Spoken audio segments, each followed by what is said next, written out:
आज मैं आपके लिए बहुत इंपॉर्टेंट क्वेश्चन लेकर आई हूँ। ये क्वेश्चन आपको 8 नंबर के पूछे जाते हैं और हर साल एग्जाम में आते ही आते हैं। तो आज मैं आपको बताऊंगी प्रेमचंद और कृष्णचंद्र के अफसाने निगारी पर मुख्तसर नोट लिखिए। प्रेमचंद और कृष्णचंद्र के अफसाना निगारी पर मुख्तसर नोट लिखिए। तो दोनों अफसाना निगारों के बारे में मैं आज पढ़ाऊंगी। बिस्मिल्लाहिर्रहमानिर्रहीम। अस्सलाम वालेकुम वरहमतुल्लाहि वबरकातुहू। बच्चों खुश रहें और अपने ख्याल रखें। आपका हमारे चैनल फर्स्ट लर्निंग पर खैर मकदम इस्तकबाल है। और बच्चे बहुत पूछते हैं कि मैम आपका नाम क्या है। तो मेरा नाम रेशमा तबस्सुम है। तो आइए आगे पढ़ते हैं। आज हम प्रेमचंद और कृष्णचंद्र की अफसाना निगारी पर मुख्तसर नोट लिखिए। ये क्वेश्चन आपको 8 नंबर के आते हैं। तो प्रेमचंद उर्दू के पहले बड़े अफसाना निगार हैं। प्रेमचंद उर्दू के पहले बड़े अफसाना निगार हैं। इनका पहला अफसाना दुनिया का सबसे अनमोल रतन है, जो रिसाला ज़माना कानपुर में शाये हुआ था। प्रेमचंद जो अफसाना लिखा, इनका सबसे पहला अफसाना क्या है? दुनिया का सबसे अनमोल रतन, जो क्या है रिसाला ज़माना कानपुर में शाया हुआ। कानपुर में एक रिसाला निकलता था ज़माना, उसी में ये शाया होता था। इनके अफसानों का पहला मजमूआ 1908 में शाया हुआ।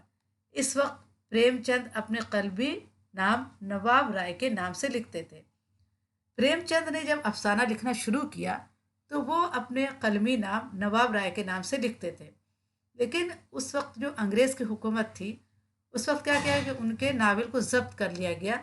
तब प्रेमचंद ने अपना नाम बदलकर प्रेमचंद के नाम से लिखना शुरू किया। तो उनके जो अफसानों का पहला मजमूआ 1908 में शाये हुआ, उस वक्त प्रेमचंद अपने कलमी नाम नवाब राय के नाम से लिखते थे। इस अफसानवी मजमूए को अंग्रेज़ हुकूमत ने जब्त कर लिया और इसके बाद उन्होंने प्रेमचंद के नाम से नावल और अफसाने वगैरह लिखने शुरू किए। उस वक्त क्या किया, अंग्रेज़ों ने इनके मजमूए को जब्त कर लिया। इसके बाद प्रेमचंद ने क्या किया, अपना नाम बदल लिया और प्रेमचंद के नाम से नावल और अफसाने लिखने शुरू किए। 1911 ईस्वी में विक्रमादत्त का तीगा के उन्वान से प्रेमचंद का पहला अफसाना शाया हुआ और इसी अफसाने से प्रेमचंद की अफसाना निगारी के एक नए दौर की आगाज हुई। प्रेमचंद ने पहला अफसाना कौन सा लिखा था? विक्रमादत्त का तीगा। ठीक है, प्रेमचंद का पहला अफसाना शाया हुआ और इसी अफसाने से क्या है, प्रेमचंद की अफसाना निगारी के एक नए दौर की आगाज हुई। इनके अफसानों में हब्बुल वतनी, कौमियत और दर्दमंदी का एहसास है। हब्बुल वतनी यानी अपने वतन से मोहब्बत, अपनी कौमियत यानी कौम के लिए काम करना, और दर्दमंदी यानी उनके जो दिल में दर्द था इंसानों के लिए, अपने देश के लिए, अपने कौम के लिए, उसका एहसास है। अपने नावलों की तरह अफसानों में प्रेमचंद ने ज़िंदगी की सच्ची तस्वीरें खींची हैं। जिस तरह नावल में उन्होंने ज़िंदगी की सच्ची तस्वीर खींची है, उसी तरह उन्होंने अफसाने में भी ज़िंदगी की सच्ची तस्वीर खींची है। उनके अफसाने पढ़कर ऐसा लगता है कि इसके जो किरदार है वो हमारे आसपास के किरदार है, जो हमारे आसपास ही रहते हैं। उन्होंने ज़िंदगी की इतनी सच्ची तस्वीर अपने अफसानों में खींची है। आम लोगों के बारे में लिखा, देहाती ज़िंदगी की छोटी छोटी खुशियों और उलझनों की मरक्काकशी की यानी उसकी तस्वीर खींच दी। उन्होंने अपने अफसानों में इंसानों की अच्छाइयों और बुराइयों को उजागर किया। प्रेम पचीसी, प्रेम बत्तीसी, खाके परवाना, ख्वाबो ख्याल, आखिरी तोहफा, ज़ादे राह, प्रेम बत्तीसी, दूध की कीमत और वारदात इनके अफसानों के मजमूए हैं। ये सब क्या है? इनके अफसानों के मजमूए हैं। आइए अब कृष्णचंद्र के अफसानों के बारे में पढ़ते हैं। कृष्णचंद्र की अफसाने निगारी। कृष्णचंद्र उर्दू के हर दिल अजीज अफसाना निगार है। उन्होंने रुमानी कहानियों से अफसाना निगारी का आगाज किया। रुमानी कहानी यानी कुछ मोहब्बत वाली कहानी, कुछ मोहब्बत प्यार की जो कहानी होती है उसे रुमानी कहानी कहते हैं। रुमानी कहानियों से अफसाने निगारी का आगाज किया। इनके अफसानों का पहला मजमुआ तुलसम ख्याल के नाम से शाया होकर बहुत मकबूल हुआ।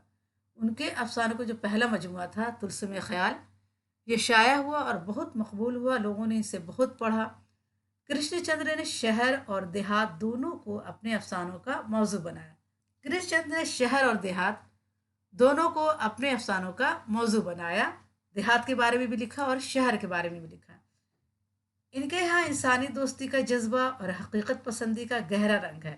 इन्हें समाज के इस निज़ाम से नफ़रत है जो गरीबों और मज़दूरों की आरजुओं का खून करता है। इन्हें क्या है, समाज के इस निज़ाम से इस तौर तरीके से नफ़रत है जो गरीबों और मज़दूरों की आरजुओं का खून करता है, उनकी तमन्नाओं का खून करता है। इसलिए अक्सर इस निज़ाम पर शदीद तंज करते हैं, और इसलिए क्या है, ऐसे निज़ाम पर शदीद तंज करते हैं। इसलिए इनके यहाँ समाजी हकीकत निगारी नुमाया है। कृष्णचंद्र के अफसानों की दूसरी खूबी दिलकश ज़बान है, और इनके अफसानों की जो दूसरी खूबी है वो क्या है, दिलकश ज़बान है। ज़बान बहुत खूबसूरत इस्तेमाल करते हैं कि पढ़ने वाले पर क्या है, असरअंदाज होता है। प्रेमचंद के बाद जिन अफसाना निगारों ने उर्दू अफसानों को नई बुलंदियों तक पहुंचाया, इनमें एक नाम कृष्ण चंद का भी है। जिंदगी के मोड़ पर अन्नदाता, महालक्ष्मी का पुल, पेशावर एक्सप्रेस इनके मकबूल अफसानों के मजमूए हैं। तो बच्चों, आज के लिए इतना ही काफ़ी है। इंशाल्लाह अगली वीडियो में फिर मुलाकात करूंगी। आपसे गुजारिश है कि अगर आपने अभी तक हमारे चैनल को सब्सक्राइब नहीं किया है तो प्लीज़ सब्सक्राइब करें, लाइक करें और अपने दोस्तों को ये वीडियो ज़्यादा से ज़्यादा शेयर करें। अल्लाह हाफिज़।